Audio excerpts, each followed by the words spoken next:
Bonjour à toutes et à tous. Alors aujourd'hui, j'aimerais parler du faux self du runner.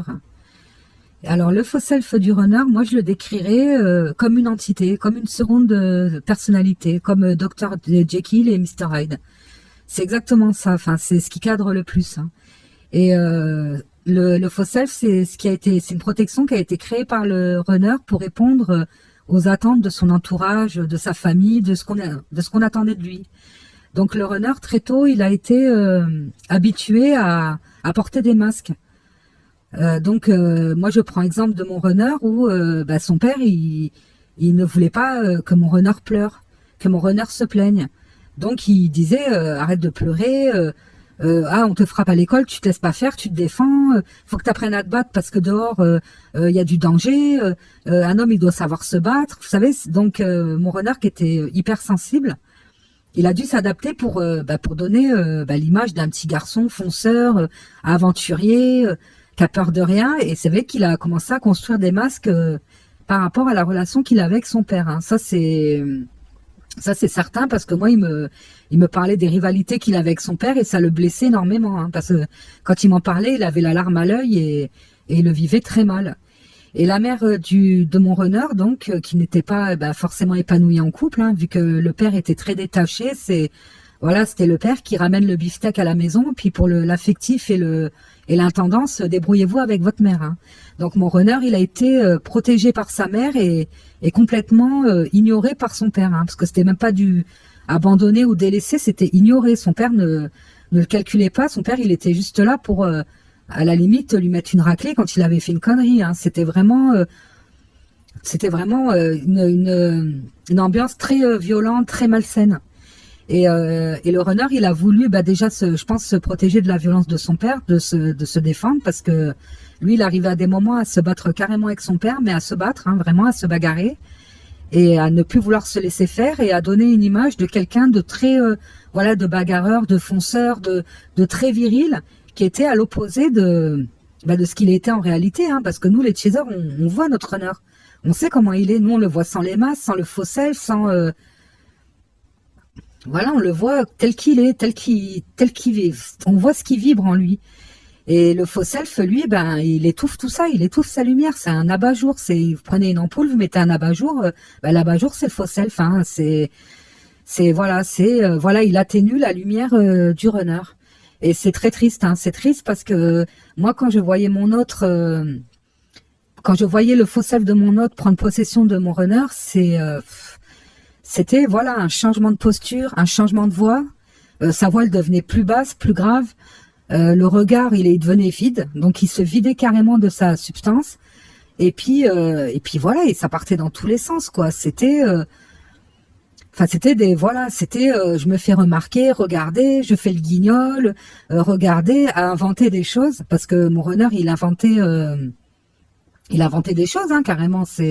Il allait vous dire, lundi, en rentrant du travail, il y a un gars, il m'a klaxonné, je suis descendu de la voiture, je me suis battu avec lui, ses copains sont venus, je les ai frappés. Vous voyez, c'était c'était limite de la schizophrénie. C'était vraiment incroyable. De toute façon, les gens le considéraient comme un schizo. Je vous dis honnêtement. Les gens, je pense que les gens ne voyaient pas son faux self, mais voyaient bien qu'il en faisait des caisses et qu'il était pas équilibré. Que il prenait ça pour de la mythomanie, de la schizophrénie. Vraiment, son faux self, c'était ça, quoi. Pour eux, c'était des maladies mentales. Parce que quand je vous dis qu'il dépassait, que c'était vraiment grossier, c'était grossier, c'était vraiment incroyable, quoi. Comment il pouvait changer en un quart de seconde, moi comment je pouvais le voir ou quand on était en petit comité et comment il pouvait être quand il y avait du monde ou quand incroyable, c'était vraiment fou, incroyable. Et c'est vrai que moi le terme de faux self, je le connaissais pas du tout. Je l'ai découvert en même temps que les flammes jumelles et je l'ai découvert en écoutant la vidéo de Fabien Marchand sur le runner, où il en parlait, donc je me suis renseignée là-dessus, et c'est vrai que c'est exactement ça. Moi, mon renard, c'est ce que j'avais perçu, sans mettre ce nom-là dessus, mais j'avais tout à fait perçu qu'il jouait un rôle, qu'il enfilait un costume, et que c'était plus du tout lui.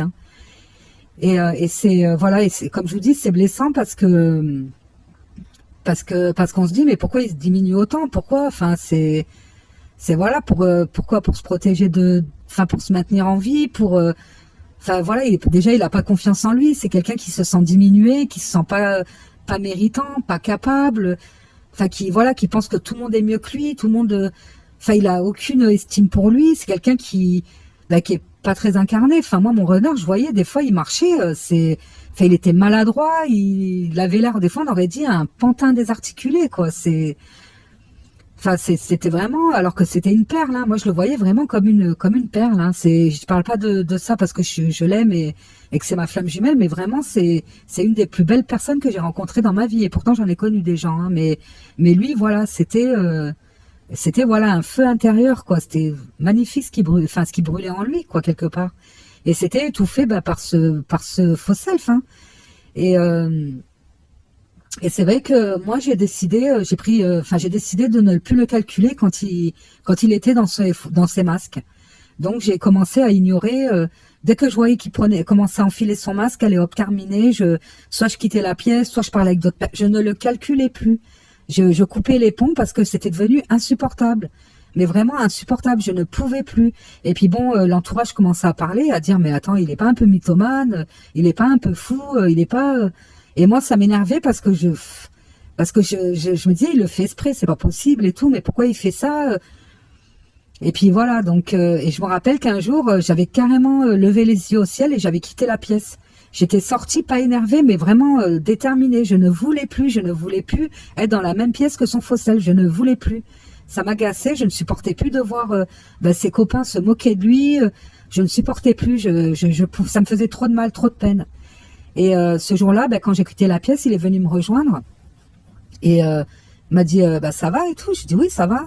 Et il m'a pas demandé pourquoi t'es parti, qu'est-ce qui se passe. Mais je voyais qu'il était pas tranquille, je voyais qu'il était pas bien et moi j'ai pas osé lui dire. D'ailleurs c'est marrant parce que d'instinct je n'ai jamais osé lui dire. Mais tu sais, j'ai remarqué que tu fais du cinéma, que t'en fais des caisses, que tu portes un masque.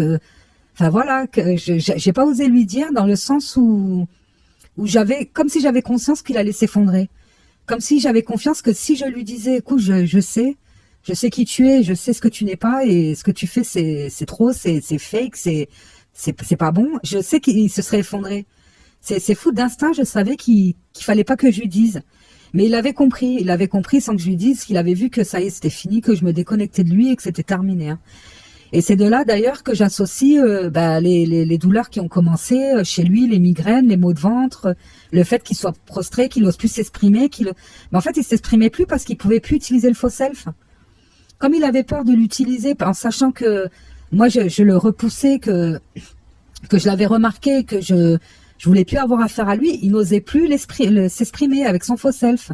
Donc il ne s'exprimait plus. C'est pour ça qu'il restait prostré et qu'il ne faisait plus rien, quoi, qu'il n'osait plus parler, parce que il estimait que lui s'exprimer avec son âme, avec son cœur, c'était pas suffisant, donc il ne faisait plus rien.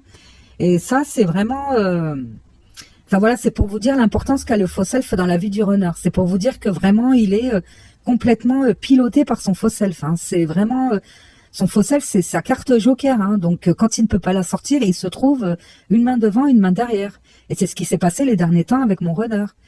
Sauf que la vie est bien faite, hein, et la source, au bout d'un moment, elle va secouer notre runner. Et ça va se passer avec des appels d'âme. C'est-à-dire que le runner va avoir des appels d'âme pour être lui-même, pour s'incarner.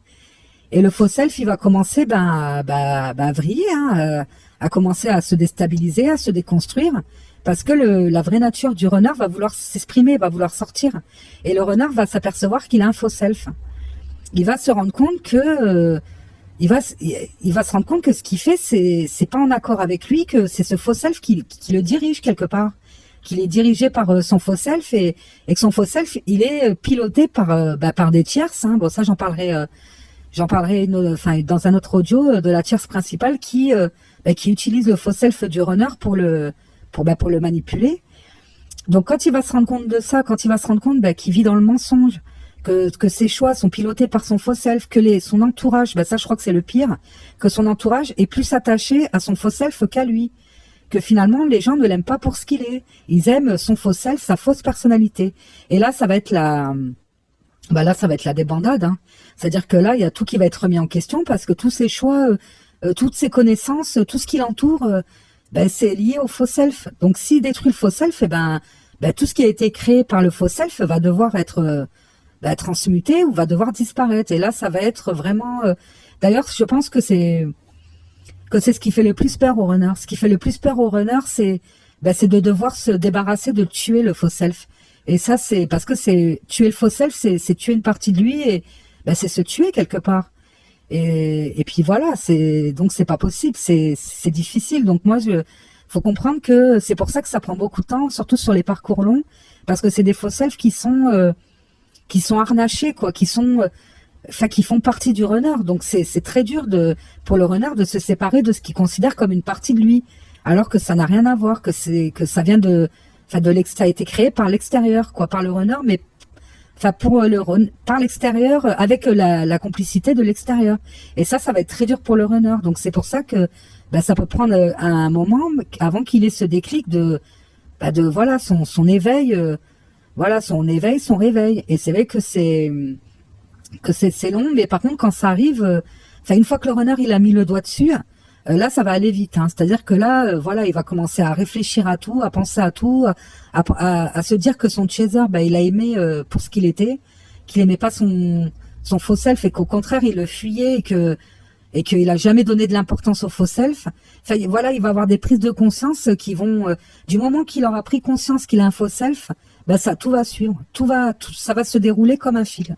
Donc voilà, les chasers, patience et surtout ne dites pas à votre runner que vous avez mis le doigt sur son faux self. Hein. Surtout, ne lui dites pas, oui, tu sais, j'ai remarqué que tu avais un faux self, tu devrais regarder, lui envoyer des vidéos. Non, parce que là, vous allez le braquer, parce que le runner, avant qu'il découvre que le faux self le sabote, il pense que c'est un allié. Il pense que c'est lui, il pense que c'est une partie de lui, c'est sa personnalité, que voilà, donc il n'a pas du tout conscience que c'est négatif et néfaste pour lui. Donc d'aller lui dire qu'est-ce qu'il va faire, la seule chose qu'il va faire, c'est se braquer.